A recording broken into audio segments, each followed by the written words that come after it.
So good day everyone. My name is John Lisher Mangal from BSC3 Bravo, and my topics is all about the human rights, the basic characteristics of human rights, and the Miranda Doctrine. So first, what is human rights? So human rights are fundamental rights inherent to all human beings, regardless of race, sex, nationality, ethnicity, language, religion, or other status.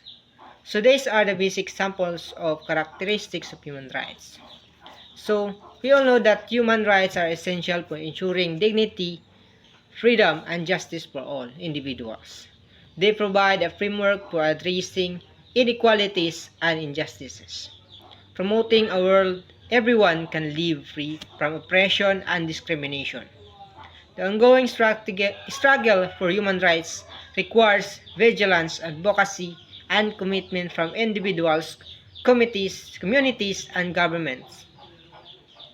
So first, basic characteristics of human rights are universality. Human rights apply to everyone, everywhere, regardless of their background or location. So this means that a person living in the Philippines has the same fundamental rights as someone living in the United States. So in real life, these rights are including the rights to education, the right to speech, right to life, right to fair trial, freedom or religion, and so on. Second is, human rights are inherent to all human beings. So this means that these rights are not granted by any government or authority. They are not earned, bestowed, or acquired. They are simply a natural part of being a human. The word inherent means something that is a natural, essential, or inseparable part of something else. It's like a built-in quality that can't be removed or separated. Freedom of thoughts, conscience, and religion. So the example of this is when a person chooses to practice a minority religion or to hold unconventional beliefs, even if it means facing social pressure or discriminations.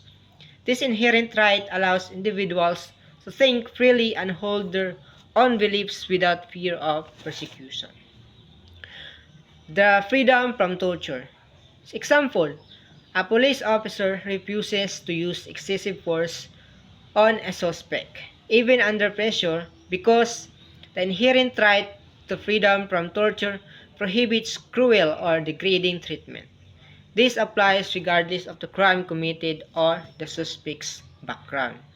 So the number 3 is human rights are fundamental. So human rights are not optional extras. They are the very foundation upon which a just and equitable society is built. Without them, individuals cannot thrive and societies cannot flourish. Number 4, inalienable. Human rights cannot be taken away or given up. They are inherent to our humanity and cannot be traded or forfeited. And for 5th, indivisible. All human rights are equally important and interdependent. You can't have one without the others. For example, the right to education is interconnected to the right to health. And 6, imprescriptible. Human rights are imprescriptible because they are not subject to this legal principle. They cannot be lost simply because someone doesn't exercise them or because a government tries to take them away. For example, a person right to freedom from torture. A person imprisoned for a crime still retains the right to freedom from torture, even if they have been incarcerated for decades. This right cannot be extinguished by passage of time or by any act of the government. Any attempt to inflict torture on a prisoner, regardless of their crime or sentence, would be a violation of their imprescriptible right. And number 7, human rights are interdependent, meaning they are interconnected and rely on each other. One right cannot be fully realized without the others.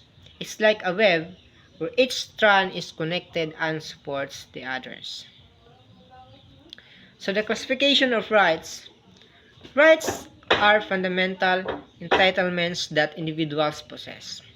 Shaping the relationship between individuals, society, and the government, understanding how rights are classified helps us grasp their nature and importance. One is natural rights.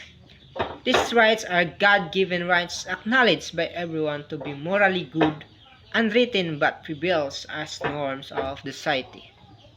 They are not granted by any government or institutions, but are considered universal and inalienable, meaning even if it is unwritten but as to the norms of society, it must be followed. For example, helping an elder person to lift heavy bags or helping others just to show empathy, that is example of unwritten but it is morally good.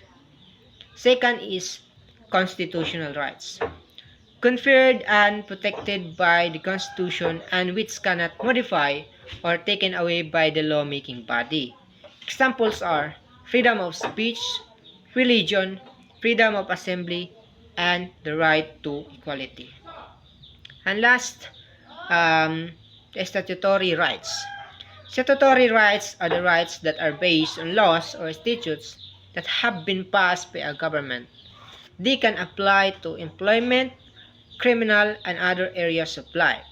Examples of these rights are employment, the right to be paid fairly, work a safe number of hours and not face discrimination, criminal, the right to be presumed innocent, to have a fair trial, and to know the charges against you. And the last topic is the Miranda Doctrine.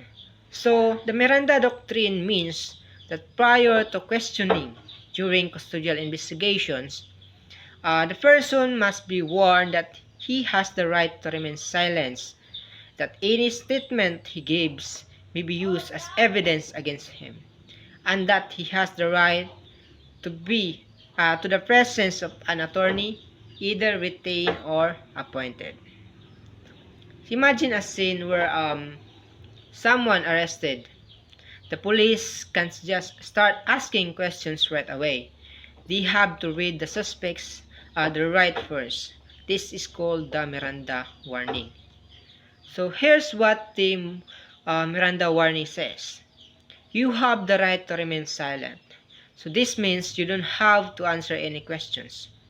So anything you say can and will be used against you in court. Your words can be used as evidence to prove you're guilty. You have the right to an attorney.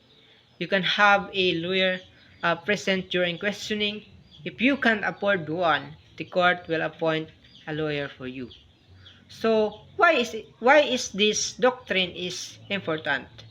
So the Miranda Doctrine protects people's rights. It makes sure that suspects understand their rights before they talk to the police. This helps to prevent people from making incriminating statements without knowing the consequences. So that's all for my part. Thank you.